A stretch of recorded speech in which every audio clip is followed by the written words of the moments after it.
ട്രംപിനെ നിങ്ങൾ യൂട്യൂബിലൊക്കെ കാണാം. അദ്ദേഹത്തിൻ്റെ പ്രസംഗങ്ങൾ, അദ്ദേഹത്തിൻ്റെ അഭിനയങ്ങൾ, അദ്ദേഹത്തിൻ്റെ ആൾക്കൂട്ടത്തിൻ്റെ മുമ്പിലുള്ള അഭിമുഖീകരണങ്ങളൊക്കെ എടുത്തു നോക്കിയാൽ നമുക്ക് കാണാം ഒന്നാം തരം കോമാളിയാണ്, ശുദ്ധ കോമാളി. എല്ലാവർക്കും അറിയാം കാശാണ് ട്രംപിനെ പ്രസിഡന്റാക്കിയത്. എന്താ കാര്യം? ലോകത്ത് വിവിധ രാഷ്ട്രങ്ങളിലായി പരന്നു നടക്കുന്ന ട്രംപിൻ്റെ ബിസിനസ് സാമ്രാജ്യം, പണമെല്ലാം നിയന്ത്രിക്കുന്ന ഒരു ലോകത്താണ് നമ്മളിപ്പോൾ ജീവിക്കുന്നത്. പണമുണ്ടോ, കാശുണ്ടോ, കാശുള്ളവൻ എന്തുമാകാം എന്ന നിലയിലേക്ക് വന്നു. കാശുള്ളവൻ അധികാരികൾ കയ്യിലെടുക്കുന്നു. ട്രംപ് 2.5 ലക്ഷം കോടി ഇന്ത്യൻ രൂപ കറൻസി കണക്കാക്കിയാൽ 2.5 ലക്ഷം കോടി രൂപ സ്വന്തമായി ആസ്തിയുള്ള ആളാ. അമേരിക്കയിലെ ഏതാണ്ട് ഏറ്റവും വലിയ പണക്കാരനാണ്. ആര്? ട്രംപ്. ഈ മുതലാളി എങ്ങനെയൊക്കെയോ അമേരിക്കയിൽ അധികാരം പിടിച്ചെടുത്തു. അയാളാണ് എന്നിട്ട് പറഞ്ഞത് ഇസ്രയേലിന് എല്ലാ പിന്തുണയും. പാവപ്പെട്ട ഫലസ്തീനികൾക്ക് ഇന്നും ഒരു രാജ്യമില്ല. ആ ജനങ്ങൾക്ക് എന്നാൽ പൗരാവകാശങ്ങൾ കൊടുത്തില്ല. ഇവിടുത്തെ സംഭവങ്ങളിലേക്ക് ഇതിൻ്റെ സമാനതകളാണ്. രാജ്യത്ത് അവരെ ഏതെങ്കിലും കാരണവശാൽ എങ്ങനെ, അവർക്ക് രാഷ്ട്രമില്ലെങ്കിൽ പോകട്ടെ, അവിടെ അവിടെ ജനിച്ചവർക്ക് പൗരാവകാശം കൊടുക്കണ്ടേ? ഇവിടത്തെ പോലെ ഇന്ന് നാം അഭിമുഖീകരിക്കുന്നത് പോലുള്ള പ്രതിസന്ധി. പൗരാവകാശം നിഷേധിച്ചു ഇസ്രയേൽ. ആ ഇസ്രയേലുമായി ചേർന്ന് അതുപോലെ തന്നെ ഇന്നിപ്പോൾ ആ 2 പേരുമാണ് ദൗർഭാഗ്യവശാൽ നമ്മുടെ രാജ്യത്തിൻ്റെ പ്രധാനമന്ത്രിയുടെ കൂട്ടുകാരന്മാർ. 2 പേരാ. ഒന്ന് ട്രംപ് ജി, രണ്ടാമത്തേത് നമ്മുടെ നെതന്യാഹു ജി, മൂന്നാമത്തേത് നമ്മുടെ മോഡി ജി. ഈ 3 ആളുകളും കൂടി ചേർന്ന് നമ്മുടെ രാജ്യത്ത് ലോകത്ത് നടപ്പിൽ വരുത്തിക്കൊണ്ടിരിക്കുന്ന അക്രമപരമായ പ്രവർത്തനങ്ങൾ, ഐക്യരാഷ്ട്രസഭയെ കരുവാക്കിക്കൊണ്ട് ട്രംപ് കളിക്കുന്ന കളി, അമേരിക്ക കളിക്കുന്ന കളി, ഫലസ്തീനുകൾക്കെതിരിൽ ഇസ്രയേൽ കളിക്കുന്ന കളി, അതിന് സമാനമായ ഒരു കളി നമ്മുടെ ഇന്ത്യ രാജ്യത്ത് നിന്ന് കളിക്കാൻ നമ്മുടെ പ്രധാനമന്ത്രിയെ നിയന്ത്രിക്കുന്ന അതിൻ്റെ രാഷ്ട്രീയ പ്രസ്ഥാനവുമൊക്കെ കൂടി ചേർന്ന് നടത്തിക്കൊണ്ടിരിക്കുന്ന ചില ഇടപെടലുകളുടെ ആഘാതമാണ് നമ്മൾ ഇന്ന് നമ്മുടെ രാജ്യത്ത് അനുഭവിച്ചുകൊണ്ടിരിക്കുന്നത്. രാജ്യത്തിനോ ദ്രോഹകരമല്ലാത്ത മറ്റ് രാജ്യങ്ങളുടെ പ്രശ്നങ്ങളിൽ ഒരു രാജ്യം ഇടപെടാൻ ശ്രമിക്കുക, അതോടൊപ്പം തന്നെ മറ്റ് രാജ്യങ്ങളിൽ ആധിപത്യം ഉറപ്പിക്കാൻ ശ്രമിക്കുക. അതിന് നമുക്കിന്നറിയാവുന്ന കൃത്യമായ പദമാണല്ലോ സാമ്രാജ്യത്വം. ലോകം മുഴുവൻ തൻ്റെ സാമ്രാജ്യം വ്യാപിപ്പിക്കുക എന്ന ലക്ഷ്യത്തോടെ അമേരിക്കയും ആ അമേരിക്കയ്ക്ക് ആശയസ്രോതസ്സായി വർത്തിക്കുന്ന ഇസ്രയേലും ഒക്കെ ചേർന്നുകൊണ്ട് ലോകത്ത് സൃഷ്ടിച്ചുകൊണ്ടിരിക്കുന്ന മാരകമായ പ്രതിസന്ധികൾ വളരെ ആഴമുള്ളതാണ്. അത് നമ്മളൊക്കെ ഇന്ന് കണ്ടും അനുഭവിച്ചും കൊണ്ടിരിക്കുകയാണ്. ഇന്ന് നമുക്കറിയാം ലോകത്ത് നിലനിൽക്കുന്ന രാജ്യങ്ങൾ, ആ ലോകരാജ്യങ്ങളിൽ എവിടെയെങ്കിലും എന്തെങ്കിലും ഒരു പ്രശ്നമുണ്ടെങ്കിൽ അതെവിടെയും ആയിക്കൊള്ളട്ടെ, അത് പശ്ചിമേഷ്യയിൽ അല്ലെങ്കിൽ അഫ്ഗാനിസ്ഥാനിൽ, ഫലസ്തീനിൽ, ഇറാഖിൽ, പശ്ചിമേഷ്യൻ മേഖലകളിൽ, പാകിസ്ഥാനിലൊക്കെ, ലോകത്തിൻ്റെ ഏത് കോണിലെടുത്താലും ഇന്ന് ലോകത്ത് രാജ്യങ്ങളിൽ പ്രശ്നങ്ങളുണ്ടെങ്കിൽ അതിൻ്റെ ഒക്കെ പിന്നിൽ ഒരു കരം സാമ്രാജ്യത്വത്തിൻ്റേതുണ്ടെന്ന് നമുക്ക് കാണാം.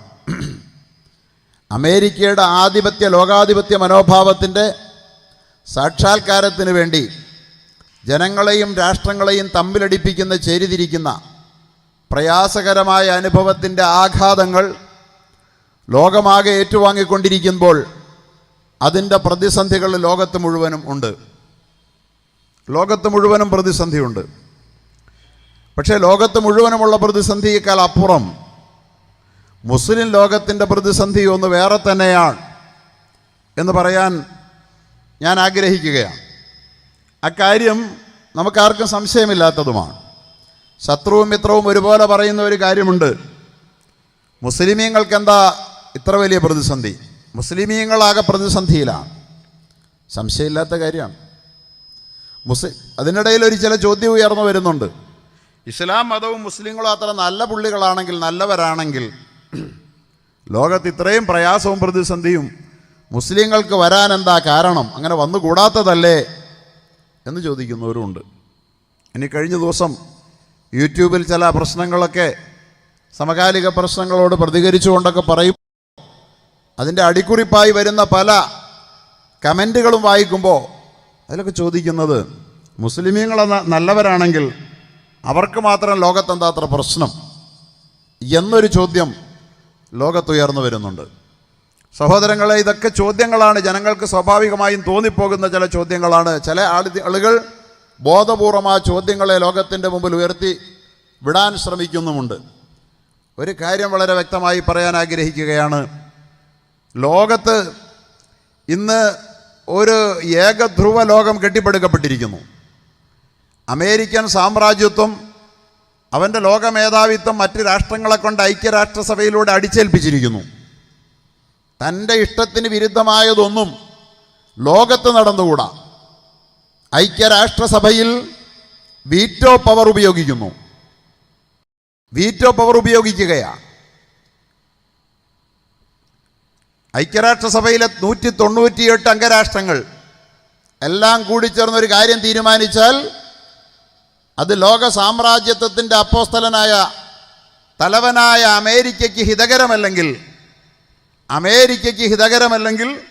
അവനതിനെ വീറ്റോ ചെയ്യും. അവിടെ നീതി ന്യായവും പ്രശ്നമല്ല. ചുരുക്കത്തിൽ ലോകത്ത് നീതിക്കല്ല സ്ഥാനം, പിന്നെന്തിനാ? ആയുധ കൂമ്പാരത്തിനാണ്, കയ്യൂക്കിനാണ് കാര്യം എന്ന ഒരു സംസ്കാരം നാം ജീവിച്ചുകൊണ്ടിരിക്കുന്ന ലോകത്ത് ഇന്ന് സാമ്രാജ്യത്വം വ്യാപിപ്പിച്ചുകൊണ്ടിരിക്കുകയാണ്. കയ്യൂക്കുള്ളവൻ കാര്യക്കാരൻ എന്നുള്ളത്, പ്രിയപ്പെട്ടവരെ, ഇന്നലകളിൽ കാട്ടിലെ കരിനിയമമായി നമ്മൾ തള്ളിക്കളഞ്ഞതായിരുന്നു. കയ്യൂക്കുള്ളവൻ കാര്യക്കാരൻ എന്നുള്ളത് കാട്ടിലെ കരിനിയമമാണ്. അത് നാട്ടിലുള്ളതല്ല, അത് മനുഷ്യർക്കുള്ളതല്ലെന്ന് പറഞ്ഞ് മാനവരാശി നിരാകരിച്ച ആ കയ്യൂക്കുള്ളവൻ കാര്യക്കാരൻ എന്ന ആശയത്തിന് ഇന്ന് ഐക്യരാഷ്ട്രസഭയുടെ സമ്പൂർണ്ണ പിൻബലമുണ്ട് എന്ന് വരുമ്പോൾ ലോകത്ത് നിലനിൽക്കുന്നത് നീതിയാണോ? നമ്മൾ പ്രശ്നത്തെ ശരിയായ അർത്ഥത്തിൽ വിലയിരുത്തണം. ലോകം മുഴുവൻ നല്ല വഴിയെ പോകുമ്പോൾ കുറേ മുസ്ലിങ്ങൾ മാത്രം വഴിമാറിപ്പോകുന്നു, അതുകൊണ്ട് മുസ്ലിങ്ങൾക്ക് പ്രശ്നമാണ് എന്ന് ചില ആളുകൾ അറിഞ്ഞും ചില ആളുകൾ അറിയാതെയും പ്രചരിപ്പിച്ചുകൊണ്ടിരിക്കുമ്പോൾ നമുക്ക് പറയാനുള്ളത്, ലോകത്ത് മുസ്ലിമീങ്ങൾക്ക് പ്രശ്നം ഇക്കാലത്തുണ്ടായേ പറ്റൂ എന്നാണ്.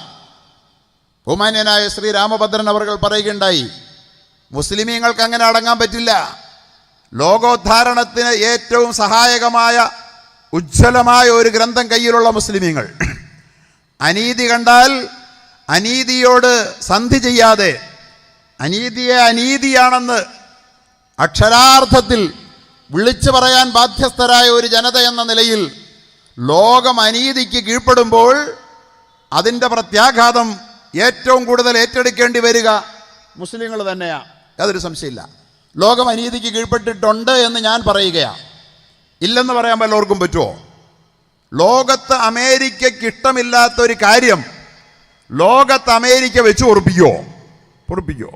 നോക്കൂ, 7 മുസ്ലിം രാജ്യങ്ങളിൽ നിന്നൊരാളെയും തൻ്റെ രാജ്യത്തേക്ക് പ്രവേശിപ്പിക്കില്ല എന്ന് ലോകത്തിൻ്റെ കൺമുമ്പിൽ, ലോകത്തൊരു പക്ഷേ ഇന്ന് ഏറ്റവും അധികം ജനസംഖ്യയിലേക്ക് നടന്നെടുത്തുകൊണ്ടിരിക്കുന്ന, ഇപ്പോൾ ക്രിസ്ത്യാനിറ്റിയാണെന്നാണ് പറയുക, ആ ക്രിസ്ത്യാനിറ്റിയോടൊപ്പം 2070 ആണ്ടാകുമ്പോൾ ഏറ്റവും വലിയ ജനസംഖ്യ മുസ്ലിമീങ്ങളുടേതാകുമെന്ന് അമേരിക്കയിലെ പ്യൂ റിസർച്ച് സെൻറ്റർ വെളിപ്പെടുത്തിയതായി നമ്മുടെ വാർത്താ മാധ്യമങ്ങളിലൊക്കെ വരികയും നമ്മുടെ കേരളത്തിലെ മന്ത്രി അത് എടുത്തു പറയുകയും ഒരു ടി വിക്ക് മുമ്പിൽ എടുത്തു പറയുകയും ഒക്കെ ചെയ്തത്, അത് മറ്റൊരു ടി വിയുമല്ല, ജനം ടി വി കൂടിയാ ഒക്കെ ചെയ്ത ആ വാർത്തകൾ നമ്മൾ കേൾക്കുന്നുണ്ട്. അപ്പോൾ ഇത്രയും വലിയ ഒരു ജനസമുദായത്തിൻ്റെ, ഒരു സമൂഹത്തിൻ്റെ, അവർ ഭൂരിപക്ഷം വരുന്ന സുഡാൻ, ഇറാൻ പോലുള്ള രാജ്യങ്ങളിൽ നിന്നുള്ള ആളുകളെ, സോമാലിയൊക്കെ, അങ്ങനെയുള്ള രാജ്യങ്ങളിൽ നിന്ന് ഒരാൾ പോലും എൻ്റെ രാജ്യത്ത് പ്രവേശനം അനുവദിക്കില്ല എന്ന് പറയുന്ന നിലയിൽ വിസ അനുവദിക്കില്ലെന്ന് പറയും ലോകം നിയന്ത്രിക്കുന്ന ഒരു രാജ്യം പ്രഖ്യാപിക്കുമ്പോൾ, എന്ന് പറഞ്ഞാൽ എന്താ, ആ രാജ്യത്തിൻ്റെ മുഴുവൻ പ്രജകളും മോശക്കാരാണെന്നാണ്, അതാണല്ലോ പറയുന്നതിൻ്റെ അർത്ഥം. ഒരു രാജ്യത്ത് ജീവിക്കുന്ന മുഴുവൻ ആളുകളും മോശക്കാരാകുമോ? ആകുമോ? ഇപ്പറയപ്പെട്ട രാജ്യങ്ങളെല്ലാം ലോകത്തിന് എന്തെങ്കിലും ഭീഷണി ഉണ്ടാക്കിയെന്ന് ആരും പറഞ്ഞും കേട്ടിട്ടില്ല. അപ്പോൾ എന്നിട്ടും ഇത്രയും വളരെ ഏകപക്ഷീയമായി, വിവേചനപരമായി, വർഗീയമായി ലോകത്തെ ഭിന്നിപ്പിക്കുന്ന വിധത്തിൽ അമേരിക്കൻ സാമ്രാജ്യത്വം പ്രവർത്തിക്കുമ്പോൾ അതിനെതിരിൽ ലോകത്ത് പ്രതിഷേധം ഉയർന്നു വരേണ്ടതുണ്ട്. പക്ഷേ പ്രതിഷേധം വരുന്നില്ല. എന്താ കാര്യം?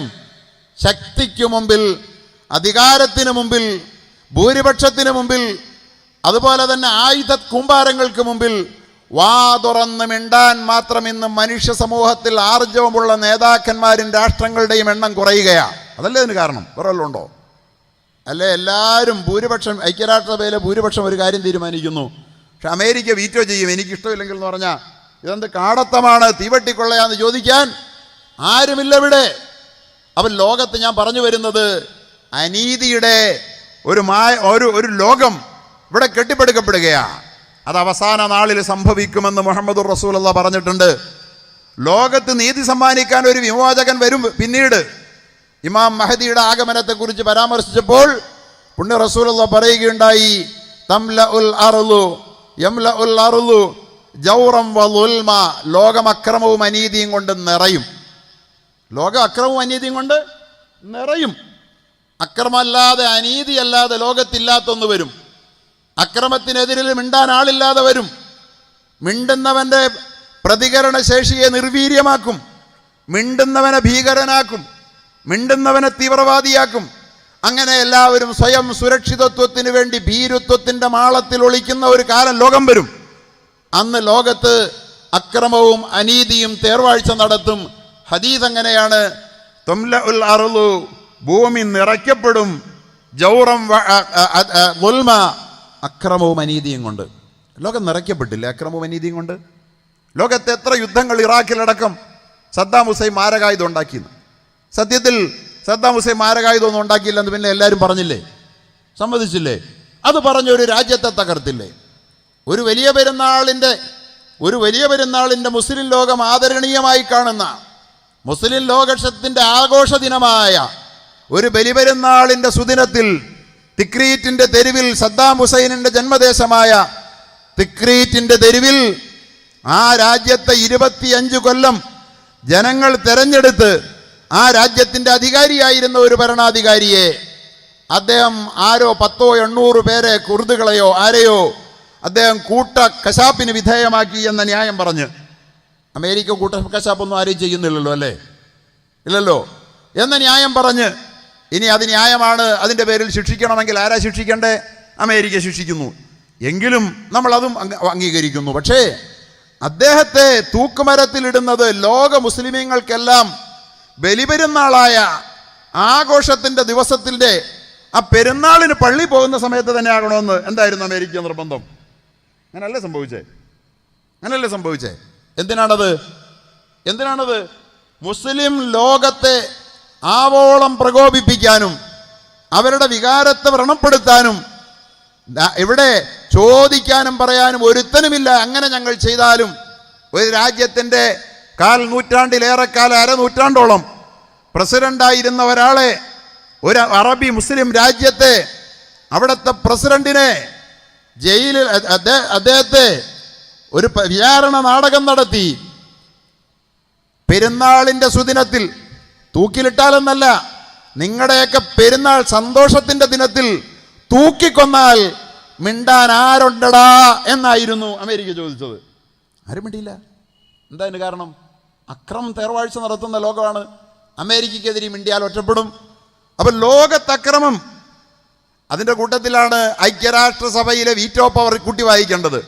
നമ്മുടെ രാജ്യത്തിൻ്റെ ഒക്കെ പ്രതിനിധികൾ ഐക്യരാഷ്ട്രസഭയിൽ പോയിട്ട് അവരെല്ലാം എടുത്ത നിലപാടിനെതിരിൽ അമേരിക്ക UN-ൽ US ഒരു തീരുമാനം എടുക്കുമ്പോൾ ഇതെന്ത് ജനാധിപത്യമാണ്? ഇപ്പം എല്ലാവരും ജനാധിപത്യത്തിന് വേണ്ടിയല്ലേ? ജനാധിപത്യത്തിനെതിരിൽ ആരെങ്കിലും മിണ്ടിയാൽ അവൻ തീവ്രവാദിയാണല്ലോ. നമ്മളാരും ജനാധിപത്യത്തിനെതിരെ പറയാറുമില്ല.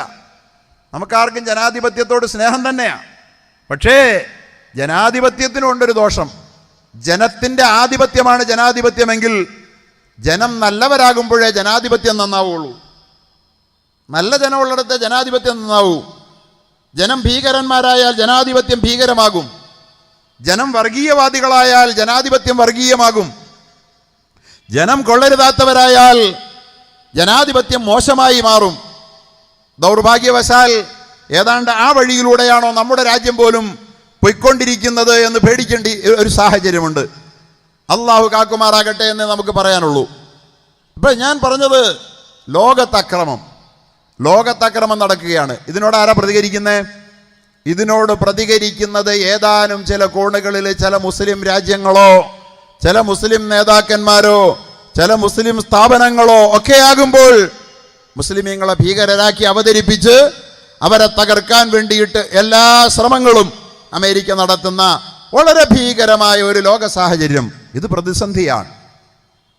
ആ പ്രതിസന്ധി ഇറാഖിലേക്ക് വരുമ്പോൾ, അത് ഫലസ്തീനിലേക്ക് നീളുമ്പോൾ, 70 കൊല്ലമായി ഫലസ്തീനികൾക്ക് രാജ്യം നഷ്ടപ്പെട്ടിട്ട് അവർക്ക് രാജ്യമില്ല. ഫലസ്തീൻ എന്നൊരു രാഷ്ട്രമില്ല. രാജ്യം പിടിച്ചെടുത്തവന് പതിച്ചു കൊടുത്തു, അല്ലെങ്കിൽ പതിച്ചു കൊടുത്തു ഇസ്രയേലിന്. അതല്ലേ ഇപ്പോഴും പിടിച്ചെടുത്ത് പതിച്ചു കൊടുക്കലൊക്കെയാണ് നമ്മുടെ രാജ്യത്ത് നടക്കുന്നത്. അതാണ് ഇതൊക്കെ. ഇങ്ങനെ നടക്കുമ്പോൾ രാജ്യം നഷ്ടപ്പെട്ടവർ പ്രതിഷേധിക്കും. അത് പ്രതിസന്ധിയാണ് ഇവിടെ. എന്നിട്ട് പ്രതിസന്ധി സൃഷ്ടിച്ചവൻ തന്നെ ചോദിക്കുക, നിങ്ങൾക്ക് എന്താ പ്രതിസന്ധി എന്ന്. പ്രതിസന്ധി നിങ്ങൾക്കല്ലേ ഉള്ളൂ എന്ന് അല്ലേ? ഇന്ത്യ രാജ്യത്ത് ബ്രിട്ടീഷുകാരൻ ഭരിച്ചപ്പോൾ ഇന്ത്യ രാജ്യം അതിനെതിരിൽ സ്വാതന്ത്ര്യ സമരം നടത്തിയില്ലേ? ആ സ്വാതന്ത്ര്യ സമരം നടത്തിയപ്പോൾ മഹാനായ നമ്മുടെ ഗാന്ധിജി ഇവിടെ പറഞ്ഞല്ലോ, ജാതി മതഭേദങ്ങൾക്ക് അതീതമായി നമ്മുടെ രാജ്യത്തെ യോജിപ്പിച്ച് നിർത്തിയ ആ മാതൃകാ പുരുഷൻ. അതുപോലെ തന്നെ ജവഹർലാൽ നെഹ്റു. അവരൊക്കെ മതമേതാ നമുക്കറിയാം, മുസ്ലിമൊന്നുമല്ല. ഗാന്ധിജി നല്ല ഒന്നാം തരം സനാതന ഹിന്ദുവാണ്. ജവഹർലാൽ നെഹ്റു പണ്ഡിറ്റാണ്, കാശ്മീരി പണ്ഡിറ്റാ. പക്ഷെ ജവഹർലാൽ നെഹ്റുവിൻ്റെ മതം നമുക്ക് പ്രശ്നമല്ല. ജവഹർലാൽ നെഹ്റുവിനെ നമ്മൾ ഇന്നും സ്നേഹിക്കുക. ഒരു മുസ്ലിമിനോട് ചോദിക്കട്ടെ, കോൺഗ്രസ്സുകാരനൊന്നും ആകണമെന്നില്ല, ജവഹർലാൽ നെഹ്റുവിനോട് ഇഷ്ടമാണോ എന്ന് ചോദിച്ചാൽ അവൻ പറയും ജവഹർലാലിനെ നമുക്കിഷ്ടമാണ്. ഗാന്ധിജി എന്ന രാഷ്ട്രപിതാവിന് ഇഷ്ടമാണോ? ഗാന്ധിജി എന്ന രാഷ്ട്രപിതാവിന് ഇഷ്ടമാണ്. ആർക്കാ ഇഷ്ടമല്ലാത്ത? ഇവിടെ നമുക്ക് വർഗീയതയില്ല. പക്ഷേ അങ്ങനെയുള്ള അവരെല്ലാവരും ഒരുമിച്ച് നിന്നുകൊണ്ട് പൊരുതി. അന്ന് നമുക്ക് കുറേ പ്രതിസന്ധി വന്നു. ശത്രുവിനെ പുറത്താക്കാൻ, വിദേശ ആക്രമിയെ പുറത്തേക്ക് അയക്കാൻ നമുക്ക് പ്രതിസന്ധി ഉണ്ടായി.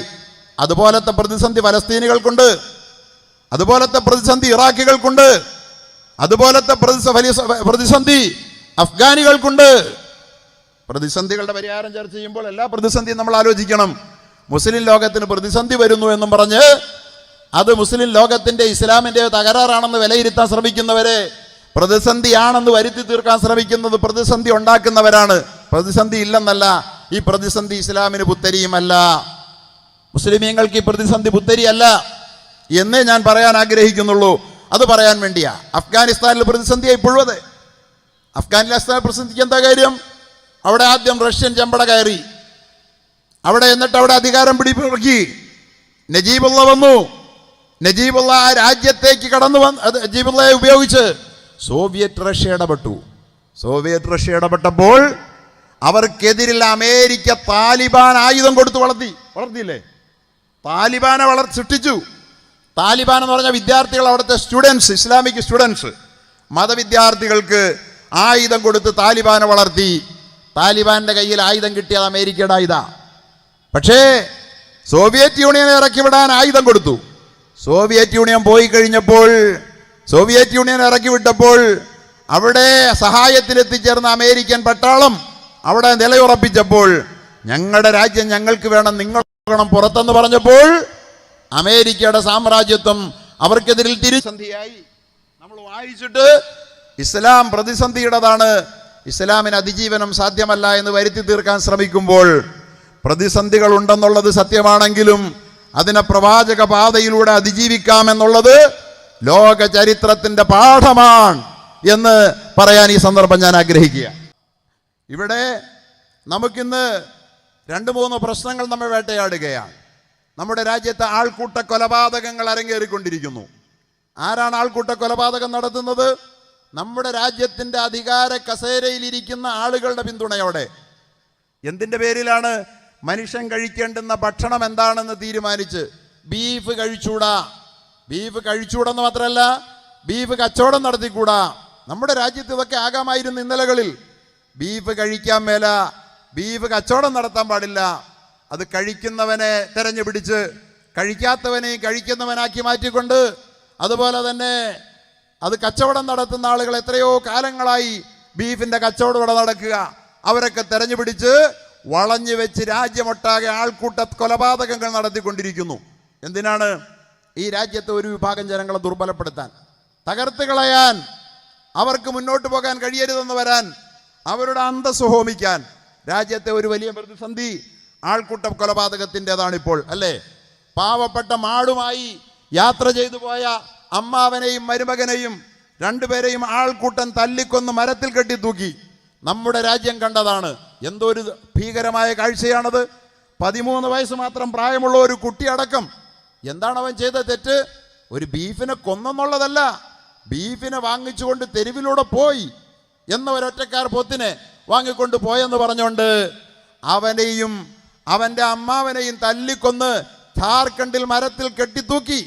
ആ മൃതശരീരം മരത്തിൽ തൂങ്ങിയാടുന്ന കാഴ്ച നമ്മുടെ ഭാരതം കണ്ടു. അത് നടന്നത് ഈ രാജ്യം ഭരിക്കുന്ന പാർട്ടിയുടെ ഭരണത്തിന് കീഴിലാണ്. രാജ്യം ഭരിക്കുന്ന പാർട്ടി തന്നെയാണ് ഝാർഖണ്ഡിലുമുള്ളത്. ഈ രണ്ടുപേരും അതിനെതിരിൽ നടപടിയെടുക്കുന്നില്ല. അത് തെറ്റാണെന്ന് പറയാനൊന്ന് മിണ്ടാൻ പോലും നമ്മുടെ രാജ്യത്തിൻ്റെ പ്രധാനമന്ത്രി തയ്യാറാകുന്നില്ല. പ്രതിസന്ധി സൃഷ്ടിക്കുകയാണ് എന്ന് പറഞ്ഞാൽ എൻ്റെ വിശ്വാസം, എൻ്റെ ഭക്ഷണം അതൊക്കെ കഴിഞ്ഞിട്ടേ ഉള്ളൂ ഈ രാജ്യത്ത് മറ്റാർക്കും അവകാശങ്ങളുള്ളൂ എന്ന് പറഞ്ഞുകൊണ്ട് സൃഷ്ടിക്കപ്പെടുന്ന പ്രതിസന്ധി. ഈ ഒരു പ്രതിസന്ധിയുണ്ട്. കൊല്ലുകയാണ് മനുഷ്യനെ. രണ്ടാമത് മനുഷ്യരെ ഇവിടെ നിന്ന് ആസമിലുള്ളതുപോലെ, അസം എന്താണ് പ്രശ്നം? അവനെ നാട് കടത്തുക. രാജ്യത്തെ പൗരന്മാരായി ഇന്നലകളിൽ പതിറ്റാണ്ടുകളായി ഈ രാജ്യത്ത് ജനിച്ചു ജീവിച്ചവർ, അതോടൊപ്പം തന്നെ നമ്മുടെ ഒന്നായി നിന്ന ഇന്ത്യ, ബംഗ്ലാദേശ്, പാകിസ്ഥാൻ, ഇന്ത്യ എന്നൊക്കെ പറയുമ്പോൾ ഇന്ന് നമുക്ക് 3 രാജ്യമാണ്. പക്ഷേ ഈ രാജ്യം 3 അല്ല, നമ്മുടെ അഖണ്ഡ ഭാരതത്തിൻ്റെ ഭാഗമാണ്.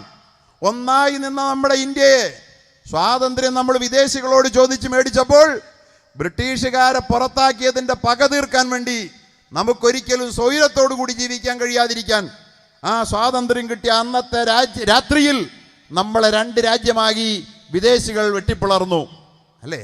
പക്ഷേ ഒരു കാര്യം വളരെ വ്യക്തമായി പറയാൻ ആഗ്രഹിക്കുക, ഇതൊന്നും കൊണ്ട് ഈ പ്രതിസന്ധികൾ കണ്ട് പതറേണ്ടവരല്ല മുസൽമാൻ. അതാണ് ഞാൻ പറയാൻ ആഗ്രഹിക്കുന്നത്. കാരണം ഇവിടെ മുസ്ലിമിന് സ്വർഗമായിരിക്കുമെന്ന് അള്ളാൻ്റെ റസൂൽ പറഞ്ഞിട്ടില്ല. ഇവിടെ അങ്ങ് മുസ്ലിമായാൽ ഇവിടെ സ്വർഗം കിട്ടുമെന്ന് ചില ആളുകൾ പറയാറുണ്ട്. മുസ്ലിമായിട്ട് എന്തേ ഇവിടെ സ്വർഗമില്ലാത്ത എന്ന് ചോദിക്കുന്നുണ്ട്. മുസ്ലിമിന് സ്വർഗം കിട്ടുന്നത് മരണാനന്തര ജീവിതത്തിലാണ്. അദ്ദുന്യാ സിജുനുൽ മുഅ്മിനി വജന്നത്തുൽ കാഫിർ. ഈ ഭൗതിക ലോകമെന്നുള്ളത് സത്യവിശ്വാസിക്കൊരു തടവറയാണ്, ഒരു വിശാല ജയിലാണെന്ന് മുഹമ്മദ് മുസ്തഫ സല്ലല്ലാഹു അലൈഹി വസല്ലം പറഞ്ഞിട്ടുണ്ട്. ഒരു വിശാല ജയിലാ, തുറന്ന ജയില എന്ന് പറഞ്ഞാൽ മറ്റുള്ളവർക്കുള്ളത്ര സ്വാതന്ത്ര്യം മുസ്ലിമിനോട് ഉണ്ടാവില്ല. പ്രയാസങ്ങളുണ്ടാകും, പ്രതിസന്ധികളുണ്ടാകും, അതേ സ്വാതന്ത്ര്യം ഉണ്ടാകൂല. കാരണം എന്താ? അവന് മറ്റുള്ളവർക്ക് കഴിക്കാവുന്നതെല്ലാം മുസ്ലിമിന് കഴിച്ചൂടാ, മറ്റുള്ളവർക്ക് കുടിക്കാവുന്നതെല്ലാം മുസ്ലിമിന് കുടിച്ചൂടാ. അങ്ങനെ പലതിലും നിയന്ത്രണങ്ങൾ അച്ചടക്കം പാലിക്കേണ്ട ഒരു മുസ്ലിം ഈ ലോകത്തൊരു തടവറയിൽ എന്ന പോലെ ജീവിക്കുമ്പോൾ വജന്നത്തുൽ കാഫിർ, ഒരവിശ്വാസിക്ക് വിലക്കുകളില്ലാത്ത, തടസ്സങ്ങളില്ലാത്ത ഒരു ലോകമായിരിക്കും ഇവിടെ എന്ന് പുണ്യ റസൂൽ പറഞ്ഞിട്ടുണ്ട്. അതുകൊണ്ട് പ്രതിസന്ധികൾ ഈ ലോകത്ത് വന്നു എന്നത് കണ്ടുകൊണ്ട് ഇസ്ലാമിൻ്റെ എന്തെങ്കിലും ഒരു കുറവാണ്, ഇസ്ലാമിൻ്റെ പരാജയത്തിൻ്റെ സൂചനയാണെന്ന് ആരെങ്കിലും കരുതുന്നുണ്ടെങ്കിൽ എനിക്ക് അവരോട് പറയാനുള്ളത്, പ്രതിസന്ധികളിലല്ലാതെ ഇസ്ലാം ഒരു കാലത്തും വളർന്നിട്ടില്ല, നിലനിന്നിട്ടില്ല, പുരോഗമിച്ചിട്ടില്ല എന്നുള്ളതാണ്.